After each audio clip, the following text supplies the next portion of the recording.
Bunch of bitches. That's what it is. Yeah. Okay. Yes, Okay, you Sean. people in the group that's just a bunch of bitches. Okay. Yeah. What now?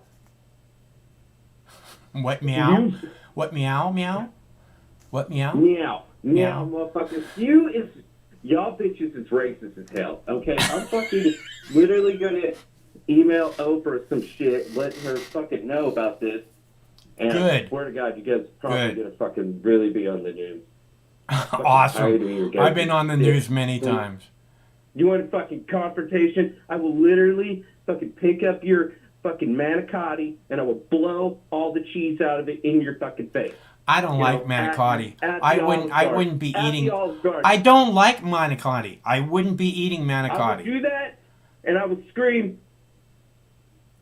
Maxine, bitches! All right. I've got to take this call. Okay, I gotta, yeah. Bye. Got a what now? I got a what now? Yes, that was a great call. That poor guy. I think his medication is not working quite right. Hopefully he'll be feeling better soon. He seemed a little upset this evening, didn't he? Well, hopefully you'll feel better soon, Sean. Okay, so as I was saying, I have a video about anarcho-tyranny. I want to play that one for you. This is very entertaining. Now, note how this commentator, there's a couple things on this video. Note that the video is kind of all fuzzy. That is not me. I think it's some kind of thing that Michelle Malkin, is her video. It's her TV show. She has her own TV show. Michelle Malkin, I believe she's telling them that she doesn't want the picture that clear, that she wants it to be a little fuzzy because she's just not as young as she used to be. That's my guess. That being said, there's this other part of this video, this particular clip, which is, because I've watched her show a few times and it's always the same fuzzy thing. But this other thing that I want you to notice about this particular clip is that this guy has a podcast who she's interviewing, and she keeps mentioning how he's highly respected. And it's been my experience that you don't need to tell someone, an audience, that someone's highly respected. If they really are highly respected, generally many people will know that, and it doesn't need to be pointed out to them. But again, she points that out repeatedly in this video, and I wanted to make sure you knew that. It's like someone calling themselves a patriot, you know. I am always a little leery of that word. It's been used many times to describe me, long before there was ever a YouTube. I'm just trying to do the right thing. And that's what I've always said. That word is a little bit, I'm not comfortable with that word. So, and every time I hear someone say it about themselves, I'm like, so I'm going to play that video about anarcho-tyranny. Anarcho-tyranny. I got it right. Almost. Is a journalist, author, and host of the highly respected podcast. He joins me here on Sovereign Nation once again. Scott, welcome back. Thanks for having me on, Michelle. You bet. Well, I opened up my monologue talking about a celebration of springtime in America, which of course means that every major urban city is up in flames again. The Twin Cities, suburbs in Minnesota, Portland, which has been smoldering for 8 or 9 or 10 years now. Antifa and Black Bloc taking over the streets of D.C. and Los Angeles and New York City again. And a term that the late conservative columnist Sam Francis used, I think is probably the most accurate one, anarcho-tyranny. What does that mean to you? Well, it means that they have a selective enforcement of laws. It means that, if you unlawfully entered the Capitol, you can be detained for 3 months without bail.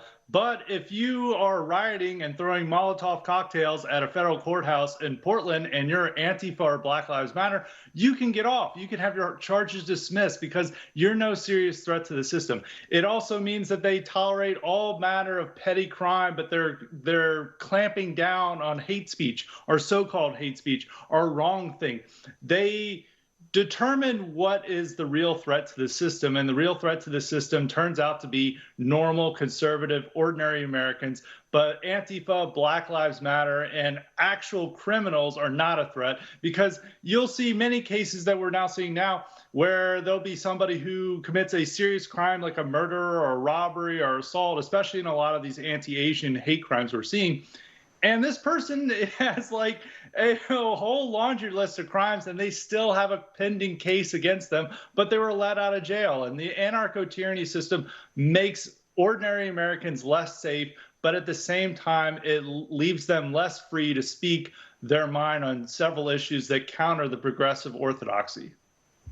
Yeah, and I don't think that we can underscore this enough. I think more and more people are waking up to this selective enforcement of laws, and unfortunately, the key role that a lot of law enforcement officials and leaders play in enforcing and being the agents and the boots on the ground for a narco-tyranny. I mean, we have a situation also where when there are police chiefs who are willing to stand up to the mob, they get mauled by them. And the police chief in Brooklyn Center, which is at the heart of the latest eruption of riots, had to resign after standing up to the media mob, which castigated him for calling the riots riots. He was there, they were not, and he's supposed to get in line.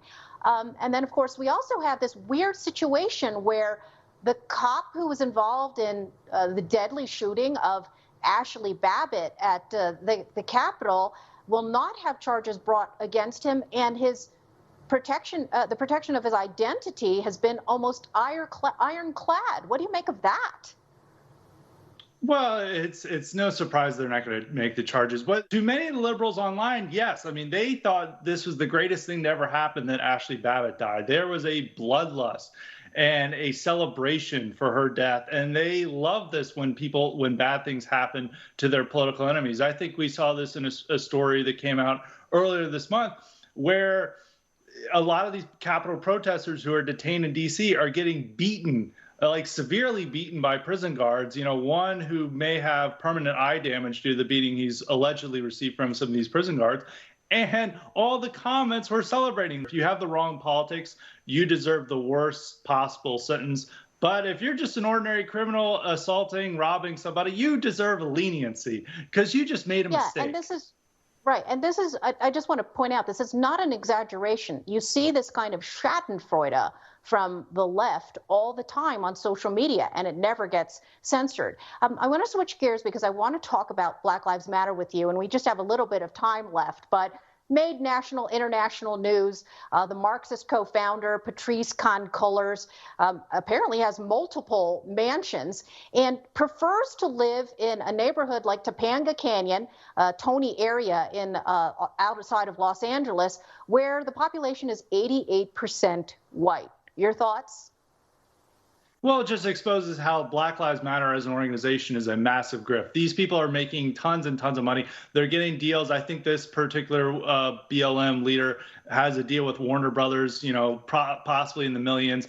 And she's spending all this money. And she even wants to get a resort house in the Bahamas with all the money she's making. It's just a grift. They don't actually care about helping people. They care about enriching themselves and furthering their own agenda. And you know, black radicalism pays. Just ask Black Lives Matter founders who are getting $1 million deals from mega corporations and now buying 4 or 5 houses that are worth over $3 million, I think, in her case.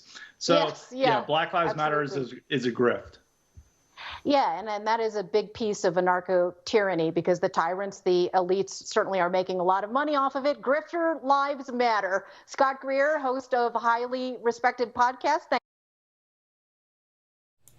Okay, did you guys get that? He's highly respected. Don't forget, he's highly respected. I don't understand. It said that on the chyron below him too. It said highly respected, like the full time underneath him. You know, it's like, you have to listen to what I'm saying. I'm highly respected. Uh-huh. Well, it seems easily to prove that. Say something that I can respect. Say something that impresses me. Let me know why you're highly respected. Not just that you are, but why. And then maybe I'll believe you. All right. That too. You got that right, baby. Okay, and speaking of which, tomorrow, again, is April 20th, and 4/20th. Tomorrow night, all the news clips, or all the clips, they're not all going to be news clips, but all the clips will be cannabis-oriented or drug war-oriented, but mostly I'm going to focus on the cannabis. So you got that to look forward to. Let's see. Next, I have more videos. I mean, it was nice to hear from Sober Sean. We hadn't heard from Sober Sean for a while, so I'm glad he called. And hopefully he got out a little bit of his aggression. I'm pretty sure it's a he. Got out some of his aggression. He sounds kind of wound up there. Because Sean can be either a boy's name or a girl's name, so I don't want to take it just for granted that it's a he or she, or can't take anything for granted these days, you know. Like Sean Young, you remember Sean Young? She was in, God dang it, what was that name of that movie?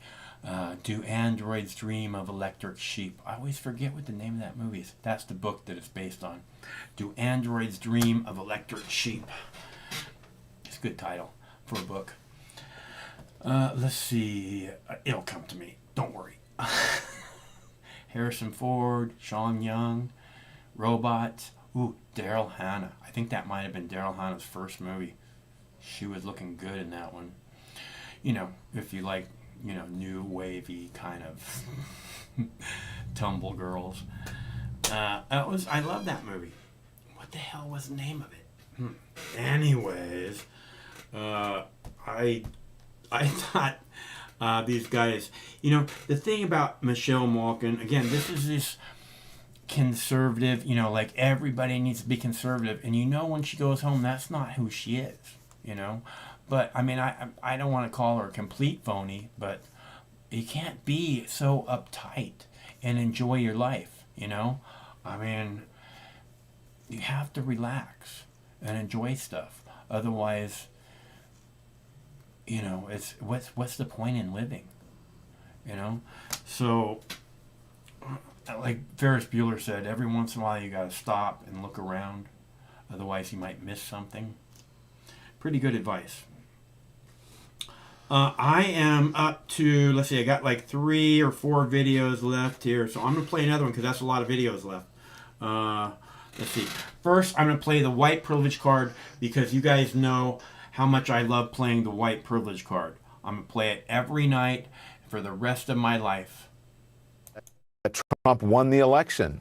Among the suspect's possessions, this is real, a white privilege card. I want you to take a look at this. It's a fake white privilege credit card. Subtitle, Trump's everything. The card holder, scot-free, with 2 T's. Scot-free is actually spelled with 1 T, but, you know, 2 T's on that card. That one piece of evidence, an insight into the man's state of mind, that he can get away with anything because of his skin color.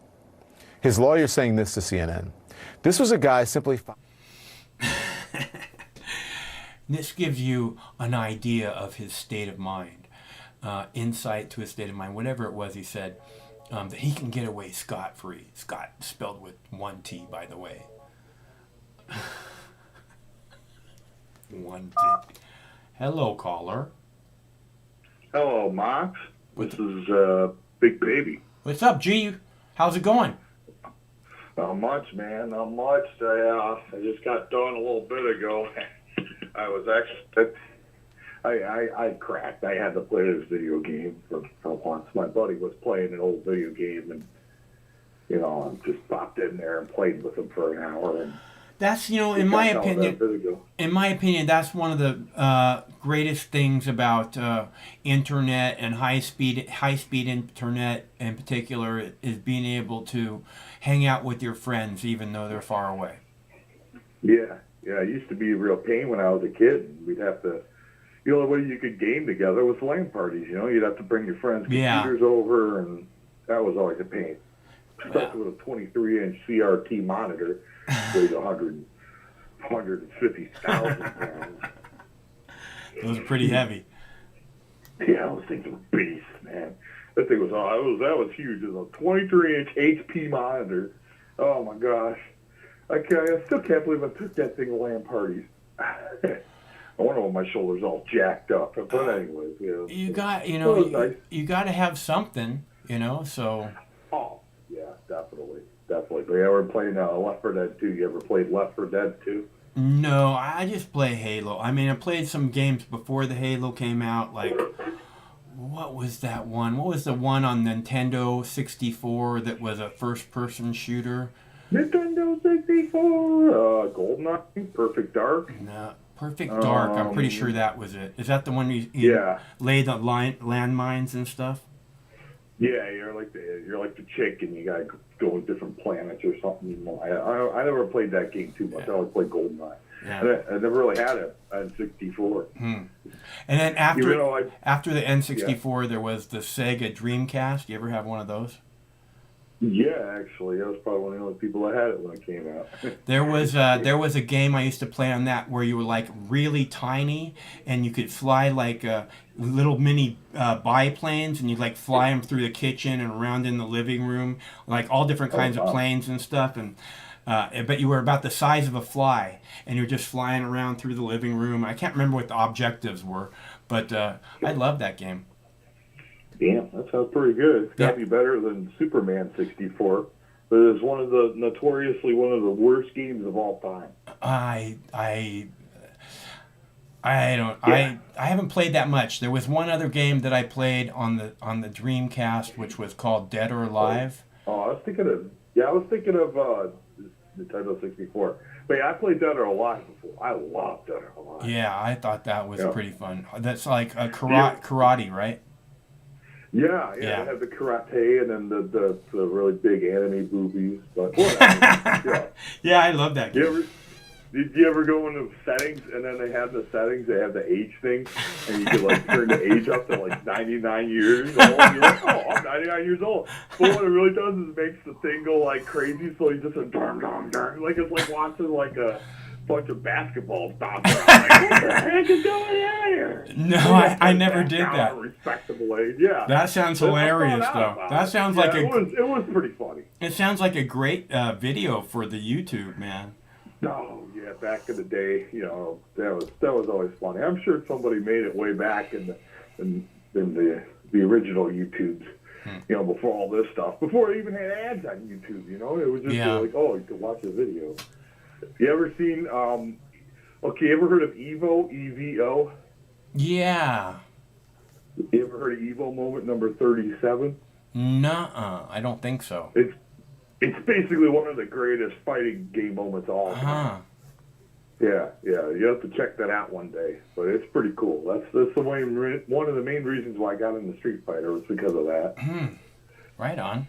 Yeah, it's really cool. I for whatever reason, I haven't played a video game for like 2 years now. Like I said, I love the Halo, but I just haven't played anything for quite some time. I have fucking Xboxes just sitting around waiting to get plugged in, too. Get all these Xboxes. All right, great. Well, I got an idea for you. You could sell one to my house, and I'll play test it for you. I'll let you know it works, and I'll send it back to you. Yeah, that sounds like a good waste of resources. My friend buys them off the Goodwill website for like $10. Dude. Jeez. Yeah. That's pretty cheap. Yeah, I got a buddy that finds some good deals out of thrift stores too. There's a real economy coming out of thrift store stuff. Yeah. What a lot of people do is they go to all these different thrift stores that they live nearby, and then they buy up stuff or if they look around and if they see something that they see like on eBay or something that's worth some money, They just pick it up and they go, oh, I can buy this for like $5 and flip it for like $10-15, and as long as I charge enough for shipping, I'll make some money. Those guys are making the fucking price of shit at the Goodwill go up 100%, dude. Oh yeah, because it makes money, and that's what everybody is starting to notice. These thrift store people are starting to notice. Hey, all these people are buying this shit and taking it on the internet and selling it for double. So they're bringing the price up. So now everybody's sitting there like, well, shit, now I can't buy it because now the price is going up. It's like, well, maybe you should have bought it to keep it instead of trying to flip it. But, I'm not going to tell somebody what to do with their money. If they want to flip things, people flip houses, people flip apartment buildings. There's even a guy on YouTube that's been buying car washes, and he's been posting videos about how like vending machines are basically free money. I'm like, yes and no, but okay. Posting what kind of videos? Like these videos, like he bought a car wash, and he's like, yeah, I bought this vending machine, I put it outside my car wash, and it's basically free money. And I'm like, yeah, I guess so. It depends on the market and everything. I can tell you that the cannabis people can't wait to have vending machines, man. They're like, fuck yeah, give us, because I think they've seen them a couple of places have had them now, and they're like, oh man, we got to get one of those. What's that? Yeah, in Cali and Colorado. I think so, yeah. That's why I've seen some vending. I wish we had some really, really fancy one like they got in Japan, where it's like it just rolls the joint for you and it's got like little robot arms. Here you are, sir. Oh, thank you. I appreciate that. I saw a kiosk like in a mall that was in Japan, and you stood on like some kind of a infrared thing, and it like scanned your feet, a 3D model of your feet, and then it used this kiosk, this fully automated kiosk. You pick out what style you want, and it makes shoes just for exactly built to your feet. And I was like, man, pretty cool. Why isn't that shit everywhere? That seems like it'd be pretty popular. I don't know how expensive it is, but yeah, it's probably pretty expensive. Japan is the place where where all the technology the rest of the world has gets beta tested, and it's like they got all the cool shit, and then 10 years later, it's like, oh, there's that thing that I saw from Japan from 5 years ago. What do you know? So that's what I consider it. So hey, if you want to beta test all the stuff that's going to come out of life, just move to Japan. Yeah. What's going on with you? If you like Japanese girls. But anyways, yeah. So what's going on with me? I like Chinese girls. I like Chinese. Japanese girls are a little freaky looking for me. Yeah, I don't know. I mean, I kind of feel the same way about Chinese girls, so I guess they're in the same boat. I guess I think it's because of the anime thing too. I was really big into anime, and that got me into I mean, nobody can beat the anime girls that come from that go to the comic fairs and stuff. The Japanese do that better than anybody. I will agree with you there. Oh yeah. Yeah, where they get the girls to dress up like the anime characters, and you got the guys with the cameras and just oh, I'm like, holy crap! It sounds like a machine gun going off. It's just a camera because they're taking 200 shots of some upskirt thing, and it's like, dude, come on, it's Comic-Con. This is the Japanese version of Comic-Con. Calm down. Hey, it's not like that girl's not dressed that way. It's not like she doesn't want attention, I'm not saying that it's the right kind of attention, but she definitely wants people looking at her. Yeah, that's it's like, come on, my eyes are up here, but your boobs are right there, so I appreciate that. No, the thing about the Japanese, I love their language, but it's just so guttural, it's like, as where the Chinese are it's more kind of, it slips off your tongue, it's like, they make this noise. It's like shoo, shoo, shoo, shoo, shoo. And I just love the sound of that, dude.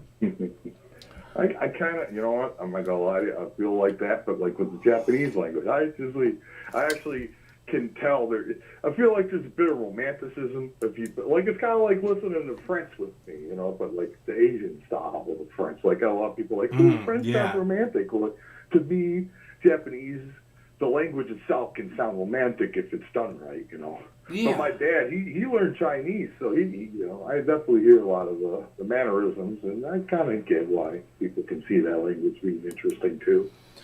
I don't know. Like I said, I watch a lot of Chinese movies, a little bit of Japanese movies, a little bit of Thai movies. Yeah. But I like the Chinese stuff way better than anything else. I understand that. Yeah, so they have an interesting culture and history of their own. I mean, look how how many years it goes back. Well, when it comes to storytelling, I mean, they've been doing it for so long. I just don't think like American storytelling can come anywhere close to it. And when it comes to the movies in America, everything is so formalized now. It's like, oh, we need this and this and this, and then we put this star in there, and we're guaranteed this amount back from the box office. And yeah, that's what it's about. It's not about like trying to like tell a good trilogy. Like the last great trilogy was Star Wars. Like, I mean, there's so many good movies. There's been good trilogies, but it's like everybody took like, oh, Star Wars made 3 good movies. Now we have to make everything in 3 movies too. Which 3 movies were good? Like the last 3 great movies. I think they ripped up. Yeah, the Star Trek ones. Yeah. I mean, I was thinking like Star Wars 4, 5, and 6. Oh, okay. I thought you said Star Trek. I thought you said Star Trek. I mean, well, that's 6 movies, which was a whole nother escapade. But they stretched that out over like 10, 15 years or something. They made a second career out of the Star Trek movies. That's the only reason why people love it, because the movies were so successful. I don't think that's the reason. The movies were successful. No, the show was it was campy, right? I mean, that's the ideas, I mean, Kirk's fucking getting on top of any fucking alien tang you can get to. Yeah. And and then there's the super straight guy who doesn't get anything, and it's campy and funny and adventurous. Not only that, it's this sci-fi thing, and I believe people crave sci-fi, and there's so little of it, especially back then on TV, in the movies, especially anything good. And I never seen anything like Star Trek before when it originally came out. So I love that series. Batman was a little bit close. I mean, I don't think that there's a actual anybody compares to Kirk when it comes, to William Shatner when it comes to playing James Tiberius Kirk. Honestly. Yeah, because I saw the remakes they had recently. Those are good too, but it's just that those people are just not the same guy. Like I said, this guy was like, he's drinking and banging anything he can get his hands on. So. Yeah, that was the other thing too. Yeah, he was just sitting there like, that would remind me a little bit of Lizard Girl Poontang. Exactly. Like, come on, guys. That's exactly right. We got a plan at the stage. I just need a minute. I just need a minute. 2 hours later. Oh my God, Kirk. We get out of here. Bones. I'm going to need some more bones. Oh, God. Here we go. Oh, gosh. But, yeah, it was campy and cheesy. And, yeah, I think that was what gave it, like, its own, like, cult following afterwards. Because, sometimes cheesy can make it work. It's just, when you try to force cheesy, then people go, oh, this is too cheesy. Oh, yeah. No, cheesy works, but you have to kind of be looking for that, Or a lot of people just aren't able to enjoy that at all, you know what I mean? They're just way too uptight and like, this is stupid. That's kind of the point. Like, sit there on Facebook and take it too seriously, A lot of people think that's their life, Yeah, and I think they're regular Siskel and Ebert out there. 2 thumbs down. I'll give you 2 thumbs somewhere. Anyway, so. So you got some time off, or what's going on with you? Yeah, I mean, I'm almost done with class here, but I thought I'd give you a ringy-ding, and, I know, here we are. It's officially 420 over here in Michigan, so yay. Tomorrow. But. Yeah, I know tomorrow. I'm going to call you tomorrow, okay? Well, good. Tomorrow the clips will all be somewhat 420 oriented. That would be cool. Yeah, better than like news. An Owie marathon. Get Did what you now? see the Owie shoes? The what? The Towley shoes. Nuh-uh. The Adidas, yeah, the South Park made a pair of Adidas that I got Towley on. Oh man, I bet those are sold out already. Well, they have like a raffle, so that way you can buy it because it's limited edition. So they're like, you got to enter a contest just to be able to get the chance to buy it. Like, whoa, that's crazy. That's pretty crazy. But I bet that's awesome. I'm glad to hear that. Those guys, you know, they've made a difference in the world, in my opinion. They really have. I mean, people really consider some of their ideas. You know, I mean, I wouldn't sit there and take it seriously, like it's a comedy show, but every now and then, well, it's not just a good lesson here and there. It's not just a comedy show. I mean, you know, they did that whole thing where they tried to show an image of Muhammad. You remember that? Oh yeah. Yeah, I mean, so it's more than just a comedy show, you know. They tried really hard. They brought in the thing at the last moment to the Comedy Central, and the Comedy Central blurted out. So they tried really hard. They're definitely afraid. I gotta understand that because people get pretty mad when you show them that off. But again, that's not the point. The point is that we have free speech, and those guys were the ones putting themselves in the fucking target zone, you know. I mean, everybody else at Comedy Central somewhat anonymous, but those guys are, you know, everybody knows who they are, so they're making themselves the target. And I think that that's incredibly brave, and again, standing up for the whole ideal of freedom of speech. So and it's incredibly political, you know. So that's what it is. Yeah. Totally understand. You're totally right on that regard, because they definitely push the envelope, and it's for the betterment, that's for sure, because not a lot of people do that anymore, you know? Mm-hmm. Yeah, in all different kinds of ways. All different kinds of ways. Yeah, that's right, dude. Ah, man. But yeah, I'm just excited. Can't wait to finish this class, so. When you done? I just thought in a couple of weeks here, but, you know, I'm going to do this thing here real quick and then go to bed in a little bit after this call, so thought I'd call you. Right on. Well, I'm glad to hear you're taking a minute to relax. I hear the bong going, so I know you're taking a minute. Well, I finished that a little bit ago. I usually hit it while you're talking, so that way, you know, I don't interrupt you, because I know I'm good at that every now and then. I'm much better at it than you are. Never forget. You're much better at it than me. Well, yeah, dude, we definitely got to play Halo one of these days. I got it ready. I got it installed on the PC here, so I don't know if you got it on your PC. No. But I just have it on. Oh, yeah. Yeah, I just have it on the Xbox. The Xbox. Yeah. Well, you know what? I wonder if that's crossplay, like between the console and the PC, because they were trying to do that with newer games. So that's a really good idea. I don't know why it's taken so long to do that, except for that I guess they want to sell the consoles, right? Yeah, they want to make you all exclusive to the console instead of just having to. Like, it's mostly Sony just telling you have to play it on Sony's platform and stuff. Oh yeah, cross-platform multiplayer. Yep. So I could find you through the Microsoft login thing, and then we could play each other and stuff. That'll be fun. We could try that one day. Yeah. You'll have to add me on the thing. I think I still got my old account on there. Yeah, cool. I actually don't know if I have an account. Like I said, I haven't played for like 2 years. I don't think I actually have an account. Me neither. Yeah. I only played it like single player for like 20 minutes to see how it was. Oh, that's what I do that. I like the campaign, man. The campaign's freaking awesome. Yeah, I mean, it's a good campaign. Yeah. And, you know, I have a video somewhere of someone running through the whole thing. It's a 4-hour long video. I keep wanting to put it up as a background. That's crazy. I don't think I could go that far.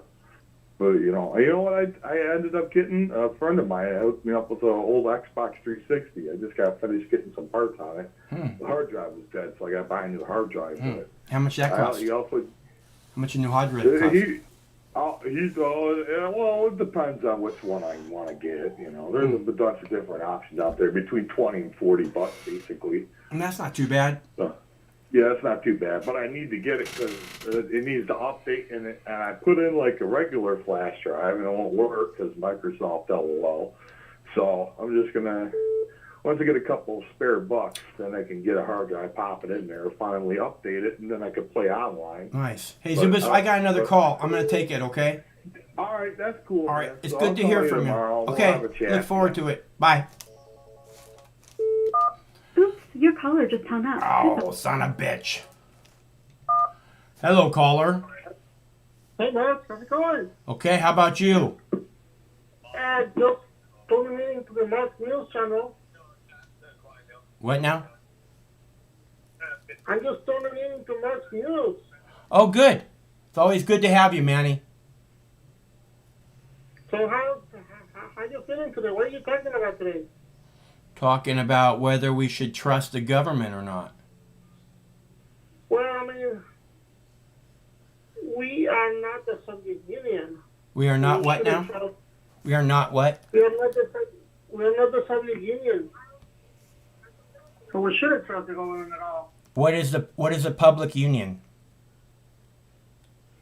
Hold on. So what I'm saying is we are not the Soviet Union. Okay. So we shouldn't trust the government at all. You know, we should question it all the time. I mean, Thomas Jefferson said the highest form of patriotism is dissent. Or dissent is the highest form of patriotism. Because we're given the right to do that, and if you don't exercise your rights, you lose them. You know, and an interesting conundrum regarding that. What about soldiers? Soldiers are not allowed to dissent. Yes, I know. That's why it makes it the highest form of patriotism in our country, because we are allowed to dissent. So use it or lose it. Yeah, I know. Same thing with intelligence agencies. They're not allowed to dissent. If you dissent, you're a traitor. And the worst kind of traitor, actually. They're trying to make it like that here also, Manny. I know. It's kind of scary, isn't it? No, I'm not afraid of anything. I see. You're not afraid. I am afraid. Anyways, just want to say hi, Marks, because I just literally just tuned in your channel right now. Oh, right on. Well, it's good to hear from you, Manny. All right, man. Take it easy. All right. See you later. And I would not have hung up on Baby Zubis. Sorry about that, bro. It's just we haven't had any calls, and then, you know, I get a call, and then I get a call, and I'm like, okay, we got some calls going. Maybe we get a flow here. Anyways, I have more videos to play. If anybody else wants to call, the number is right there on the screen, 805-669-6397, 805 Mox News. So I will play a video for you now about Israel testing a new missile. And then tomorrow I have another, no, I won't have another video tomorrow about that. But the next day. Tomorrow the videos are all about cannabis or cannabis related or drug war related. Be right back. On to security issues in this region now, and Israeli Aerospace Industries has today unveiled details around trials of the Barak air and missile defense system. It says the system can intercept airborne threats at an extended range of 150 kilometers, as well as ballistic targets. Now, earlier I asked our defense correspondent Daniel Tzemach exactly what this new system can do.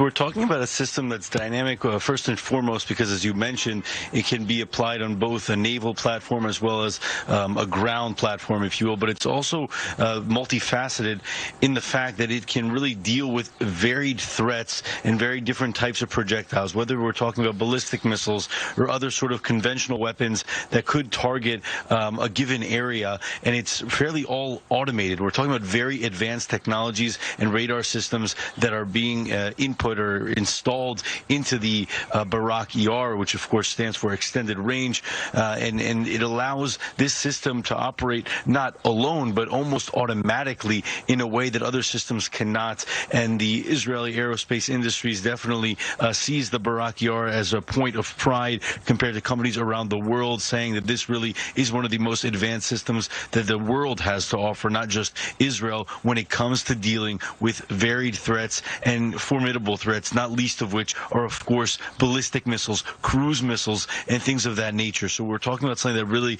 can defend Israeli assets, in this case, from a varied threats at an extended range. As you mentioned, 150 kilometers, nearly 100 miles. So this is certainly a very strong shield of defense for Israel. Obviously, Israel has a very vast and robust sort of aerial defense array, and this only strengthens that even further on both the naval sphere and the ground sphere. Defense correspondent Daniel Tzemach updating us a little earlier. Right.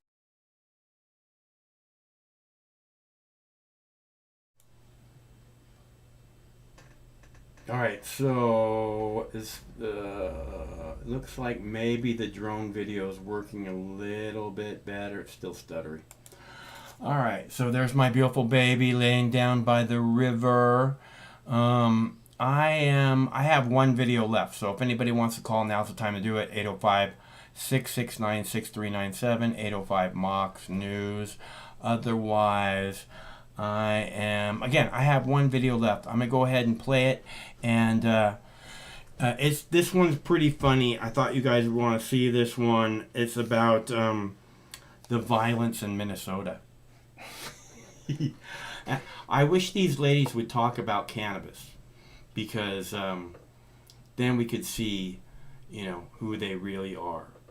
And again, this is how you tell who's cool and who's not cool. It's not that you have to love cannabis, but if you have a problem with it, it's not cannabis so much that you don't love as freedom. Because if you love freedom, then fuck yeah, let them grow flowers. Who cares, right? But if you don't, there's a good chance that that you don't love freedom. So not that you have to love cannabis, but you want to let the people who do love cannabis have that freedom, because you love freedom. That's what really matters, isn't it?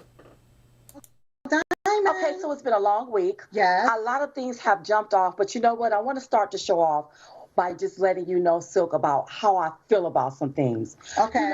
I really feel like our reality is being manipulated. Right. I feel like that. Okay. And you may ask me, well, why? Or you may say, oh, why would you feel like that? Yeah, why do you feel like it's being Because manipulated? it seems like that the narrative is always a certain narrative, and every so many months we are experiencing the same thing when it comes to our media. Yeah. So there's a lot of things happening in parts of the country, and it just is like, okay, here we go. Same script, different cast. Same thing over and over again. So it seems like we're doing a circle back. That's what we're doing. And the reason why it feels like that is because the media, they know that what they've been dishing out have been working. Absolutely. So they continue to circle back around to what they feel is working against we, the American people. And people are being programmed to believe a narrative. And that's because they're easily to be manipulated and controlled persuaded. That's right. And when we look at what's happening down there in Minneapolis, when we see all of that's going on down there, what I see is Black people overreacting from their subconscious instead of responding. Right. See, because when you're conscious, you're not going to go and you're not going to loot a store. That's right. You're not going to steal. You're not going to burn down your community. You're not going to want to destroy where you stay at. That's right. But when you're operating out of your subconscious, your subconscious retains all of the things that happened in the past. So when you keep seeing the same narrative over and over again, you're reacting from your subconscious instead of what's happening. You don't worry about getting no facts. Oh. You see what I'm talking about? So what you're saying is people are acting from their subconscious and not conscious. And not being conscious, not finding out the facts. Right. Always throwing the race card. Right. Then you have the race hustlers coming out, like the Al Sharptons. Yes. And what's this other lawyer? That I know he's now a millionaire. They come out in the fro. See what I'm saying? And so people are being manipulated. Okay, you see what I'm talking about? So when you think of BLM, this is perfect for what I think it should stand for. What? Brainless liberal Marxists. Yeah, I love it. That's exactly what they are. And can I just say this here? Yeah. Why is it that black people get upset when a white cop kill a black person. But where's the black people that goes out there or talk to or sit down and talk to the people or the young men or the young women before they even get into any trouble? That's right. So you won't even be approached by a police officer, or if you are approached, you know how to control yourself. You know what to do. Need to do. Right. Well, why is it that we see everybody in the streets when somebody get killed, but how do we stop even all of this from happening in the first place? Yeah, because totally you got agree. what I'm saying. Yeah. So I'm just. So you all know some things that's happening in Minneapolis. Well, let me just do another circle back. Do a circle back. Because there is a difference between protesting and rioting. Come on. A lot of people don't understand that. There's a difference between looting, okay, and protesting, okay? Right. And looting is not reparations. It's not. It's not reparations. And you got to be an idiot to burn down where you stay and where you lay. Okay? It doesn't make any sense. It don't make any sense. So that brings me to this question. Come on. Okay? And I'm coming off the cuff here because it just dropped in my spirit. Come on, girl. Are these people, do they really stay where they're burning down? I have no idea. Or are they being bussed in? Because if you stealing all of these gym shoes, where you going to house them at? If you're burning down where you stay and where you lay, where you work. Well, I'm going to tell you this here much. There's these Black Lives Matter protests. Let me tell you something. Black Lives Matter do not represent black people. No, they don't. They don't. They have their own agenda, their own hidden agenda. They don't represent us as black people. They really do not. No. Because instead of people overreacting, what you need to do is take a step back and see exactly what happened, and then to move forward. How can we respond moving forward? And responding is not burning down where you stay. Now, here's the deal. You have black people upset with the rich. Oh, they rich. Look at what's in their communities, right? But then you burn down your community where you can't even build your community to be that of the rich. Because you done destroyed it. You done burned it down. You done looted your stores. All the businesses are gone. And now look at what you got. Then you stay upset with the rich. But do you see what I'm talking about? And then you have the hustlers that come out and exploit. Because they got to find something to exploit. They exploit the pain of other people. They exploit the deaths of black people so that they can. The only time you see them is when they about to make them a kickback in a paddy whack. Well, speaking of kickback paddy whack, you know one of the Black Lives Matter owners purchased her a mansion for millions of dollars. Sometimes. I was wondering, I kept wondering if they were like reading cue cards, or if they were, not necessarily reading cue cards so much as glancing at notes and stuff. And I can kind of see their eyes shifting a little bit when they talk, so I kind of get the impression that they're reading something a lot, not necessarily reading it as so much looking at their notes, but they have a really good flow. They bounce off each other really good. I wonder, how spontaneous it is. If you're looking at notes, then it's only so much spontaneous. But I like what they do, even though I don't really so much like what they say. But again, this is the dissent. This is a dissenting voice, and almost regardless of what the dissenting voice says, I not so much support it as defend their right to say it. So I understand those two were kicked off of YouTube some time back, so hopefully that won't affect us. But anyways, is there something wrong with the video? Can anybody tell me? Because there's some stuff going on that's weird, and I'm just wondering if there's something on your end that's wrong with the video. Please let me know. That being said, I have one video left to play for you guys. Actually, I'm out of videos, but I can give you a minute if anybody wants to call. Otherwise, tomorrow is 4/20. We're going to do all cannabis-related videos, more or less tomorrow, and hopefully Kennedy will have something to say about 4/20 tomorrow. I think that'll be a good clip, And otherwise, I have lots of other clips that I've been saving for some time. So, 4:20 tomorrow. I hope you'll tune in. Until then, if you want to call, this is going to be your last chance now. And otherwise, I'll play this video and I'll be right back to say thanks so much for tuning in. Sometimes life can be a little overwhelming. Sometimes the weight of the world can be too much to bear. Sometimes you need to stop worrying and take a deep breath. Sometimes you need cannabis. Introducing Brightside, high-quality cannabis delivered right to your door. Brightside offers an extensive menu of strains and products to meet your needs. Choose the experience you want, and we'll send you the dankest herb, the real sticky icky, some top-shelf marijuana. If you like what we send you, keep the whole jar. We'll even include some nugs for you to blaze. As part of Discovery, you'll get to try new strains and products. Side effects may include euphoria, increased appetite, uncontrollable giggles, elevated sensitivity to musical dopeness, and reduced anxiety. Tetrahydrocannabinol may also induce feelings of existential well-being and relentless optimism. With a Brightside subscription, you can get it once a month, once a week, or whenever you want, all at a price you'll like. And yes, this is a real company. Do you know who I am? You're the wizard. Ask your doctor if cannabis is right for you. It probably is. Keep it Brightside.